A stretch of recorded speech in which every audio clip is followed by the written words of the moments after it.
ఇది జీవో 2022లో అంటే YSR CP government లో ఉండేటప్పుడు ఈ జియో ఇష్యూ చేశారు. అయితే విషయం ఏమైందంటే కరెక్ట్ గా 15 days బ్యాక్ 20 days బ్యాక్ మాకు అన్ని కలిపి ఒకే పోర్టల్లో అంటే సింగిల్ విండో విధానం తీసుకొచ్చి ఆ సింగిల్ విండో విధానంలోని ఇప్పుడు మన electrical department permission, R&B permission, panchayat municipality permission, police permission, electricity permission, ఈ 5 పర్మిషన్స్ డెఫినెట్ గా మనకి వినాయక మండపం పెట్టాలంటే ఉండాలి. ఇంతకు ముందు ఏం చేసేవారంటే ఒక్కొక్కరు ఒక్కొక్క దగ్గరికి వెళ్లి పర్మిషన్ తీసుకునేవారు. మేము అలా కాకుండా ఒక జాయింట్ ఇన్స్పెక్షన్ పెట్టి ఒక జాయింట్ సింగిల్ విండో విధానం పెట్టాం. అయితే ఆ రోజు ఏం చేశారంటే ఇదే జీవోని నాకు డిపార్ట్మెంట్ వాళ్ళు తీసుకొచ్చి ఇచ్చారు.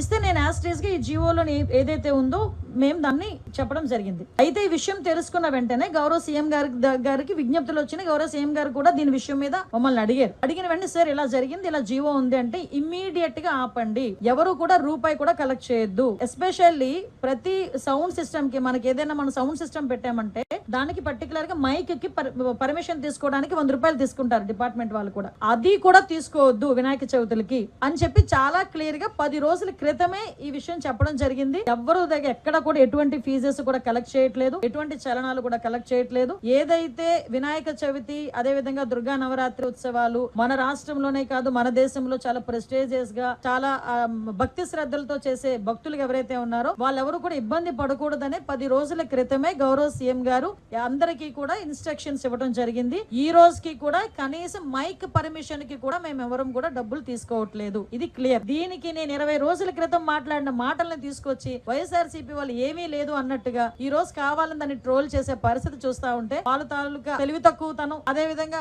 వాళ్ళు బురద జల్లే కార్యక్రమాల్లో వాళ్ళకి టైము సిచ్యువేషన్ అలాంటివి ఏం అవసరం లేదన్న సంగతి కూడా చాలా క్లియర్ గా అర్థమవుతుంది. ఇది క్లియర్ గా ప్రజలందరికీ కూడా అర్థం కావాలి కాబట్టి చెప్తున్నా. ఇది ఆల్రెడీ 2022లో ఇచ్చిన జీవో. ఆ రోజు ఆ జీవోని కూడా పక్కన పెట్టి ఎట్టి పరిస్థితుల్లో ఎవరికి కూడా అది కలెక్ట్ చేయొద్దు అని చెప్పారు. ఎవరు కూడా అక్కడ కలెక్ట్ చేయట్లేదు. ప్రతి ఒక్క చోట కూడా వినాయక ఉత్సవాలు అంగరంగ వైభవంగా జరుగుతున్నాయి. ప్రజలు ఎవరు కూడా ఇబ్బంది పడట్లేదు.